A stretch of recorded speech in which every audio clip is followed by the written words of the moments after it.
ఇదిగో ఓ ప్రేమ కథ, జగతెరుగని చెలిమి కథ, మనసెరుగని యువతి కథ, ఇది మన కథరా. నమః శివాయ, నమః శివాయ, నమః శివాయ. సృష్టికి మూలం హిందూ ధర్మం. విశ్వాంబరమై వెలిగే తేజం మనదే మనదే మనదేలే. ఇది సనాతనం, అతి పురాతనం. మనదే మనదే మనదేలే. కొద్దిసేపటి తర్వాత తన శరీరానికి అంటిన మట్టిని దులుపుకుంటూ లేచి తన వస్త్రాలకు అంటిన దుమ్మును కూడా దులుపుకుంటూ చుట్టూ చూసింది నేత్రాంబిక. తన రెండు చేతులతో తన కండ్లను సున్నితంగా నలుపుకుంటూ తలకు గట్టిగానే ఏదో తగిలింది. ఏవై ఉంటుందబ్బా, అంతా మసక మసకగా కనిపిస్తుంది. ఈ నెలవెంక పిట్ట ఇంకా రాలేదేమిటి అని మనస్సులో అనుకొని మల్లె పందిరి కింద కూర్చుంది. కొంత సమయం గడిచిన తర్వాత పూర్తిగా తేరుకున్న నేత్రాంబిక తన శరీరానికి అంటిన మట్టిని దులుపుకొని లేచి నిలుచొని, నా శరీరానికి ఇప్పటి వరకు మట్టి అంటినట్టు నేనెప్పుడూ గమనించలేదు. అలాంటిది ఈరోజు ఏమయ్యింది, ఇలా జరుగుతుంది? నా మనసంతా ఆందోళనగా ఉంది. నెలవంక పిట్ట కూడా రాలేదు. మొరటు మనిషి ఎలా ఉంటాడో కూడా తెలియదు అని ఆలోచిస్తూ మరో అడుగు ముందుకు వేసింది నేత్రాంబిక. మళ్ళీ కాలికేదో తగిలినట్టయి తుల్లిపడింది. నేత్రాంబిక కాలు తగిలిన వెంటనే జలధారికి మెలకువ వచ్చింది. అమ్మో, నన్నెవరో చంపేందుకు చూస్తున్నారు అని అరుస్తూ లేచి నిల్చున్నాడు. అతని అరుపులు విన్న నేత్రాంబిక భయంతో రక్షించండి రక్షించండి అంటూ అరవడం ప్రారంభించింది. ఆమె అరుపులు విన్న జలధారి ఆశ్చర్యంతో ఆమెనే కన్నార్పకుండా చూస్తూ నిలబడ్డాడు. నేత్రాంబిక కూడా జలధారిని చూసి ఆశ్చర్యపోయింది. కొద్దిసేపటి తర్వాత తేరుకొని, ఎవరు నువ్వు, ఇక్కడికెందుకొచ్చావు అని అడిగింది నేత్రాంబిక. ఆ ప్రశ్న నిన్ను నేనడగాలి అన్నాడు జలధారి. ఎందుకు అంది నేత్రాంబిక. ఎందుకేంటి, నన్నిక్కడికి రమ్మంది నువ్వే గదా అన్నాడు జలధారి. నువ్వెవరో కూడా నాకు తెలియదు. అలాంటప్పుడు నిన్నెందుకు రమ్మంటాను అంది నేత్రాంబిక. ఈ పోరి నన్ను పిలవలేదా? మరి నన్ను పిలిచింది ఎవరై ఉంటారబ్బా అని ఆలోచిస్తూ నిలబడ్డాడు జలధారి. నేత్రాంబిక మాత్రం నిలవంక చెప్పిన మొరటు మనిషి ఇతనేనా అని ఆలోచిస్తూ, ఏయ్ మొరటబ్బాయి, ఎక్కడి నుంచి వచ్చావు అని అడిగింది నేత్రాంబిక. ఏయ్ పోరి, నీకు నేను మొరటోడిలా కనిపిస్తున్నానా అన్నాడు జలధారి. సర్లే కాని ఎక్కడి నుంచి వచ్చావో చెప్పు అంది నేత్రాంబిక. ఎక్కడి నుంచి వస్తే నీకెందుకు పోరి అన్నాడు జలధారి. నిన్ను పిలిచింది ఎవరో నాకు తెలుసు అంది నేత్రాంబిక. ఓ పోరి, నాటకాలు ఆడుతున్నావా ఏంది? పిలిచింది నువ్వే అని నాకు తెలుసు అన్నాడు జలధారి. నేను నిన్నెందుకు పిలుస్తాను అంది నేత్రాంబిక. అదే నాకు అర్థం అయితలేదు అన్నాడు జలధారి.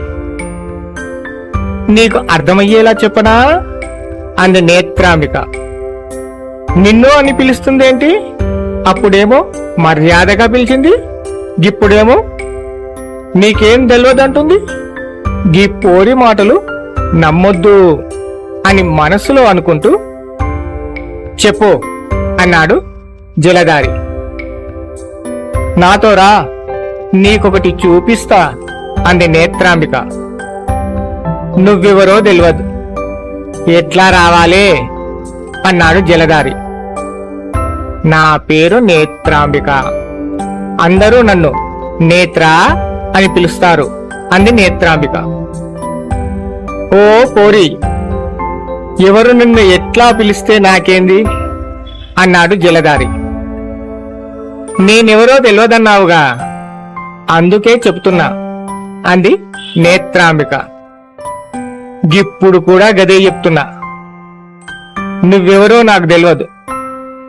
నేను నీకు తెలిస్తే చెప్పు, నా పేరేంది అన్నాడు జలధారి.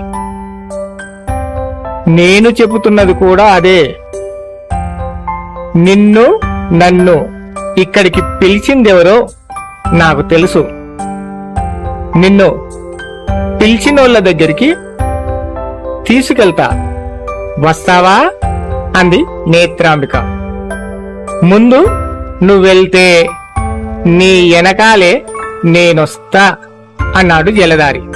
పర్వాలేదు, కలిసే వెళ్దాం అంది నేత్రాంబిక. ఇద్దరూ కలిసి నదీ తీరంలో ఉన్న చెట్టు దగ్గరికి వచ్చారు. ఇక్కడికి తీసుకొచ్చినవేంది పోరి అన్నాడు జలధారి. ఈ స్థలం నీకు తెలుసా అంది నేత్రాంబిక. తెలుసు అన్నాడు జలధారి. ఇక్కడికే వస్తానంది అంది నేత్రాంబిక. వస్తా అందా?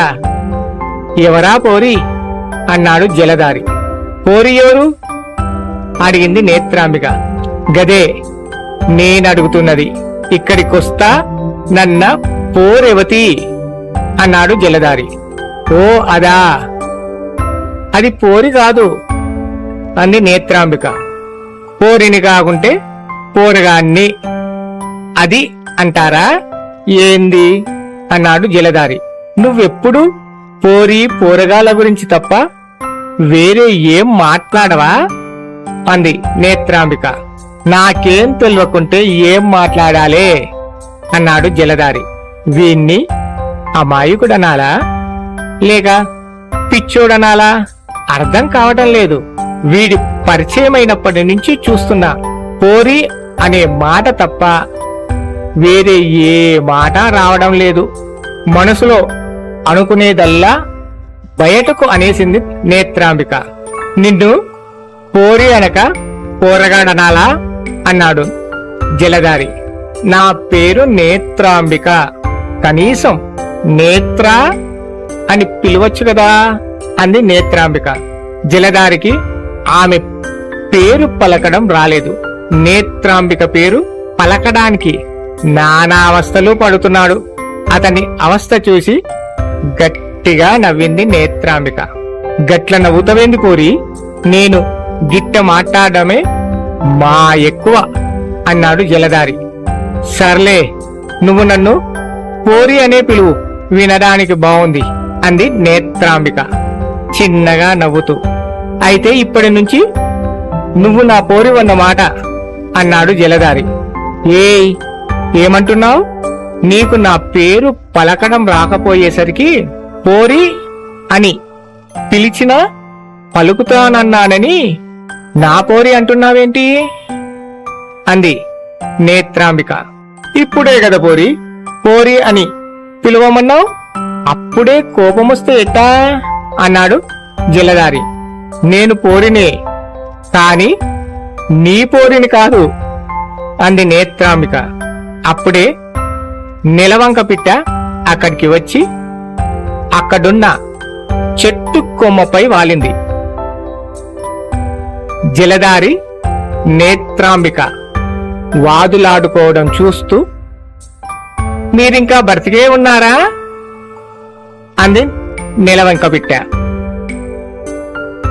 నెలవంక పిట్ట మాటలు విన్న జలధారి నేత్రాంబిక ఆశ్చర్యపోయారు. మానవ లోకం ఇది మాయాజాలం మది గాయపడిన హృది కార్చిన అమూల్య చరితం ఇది.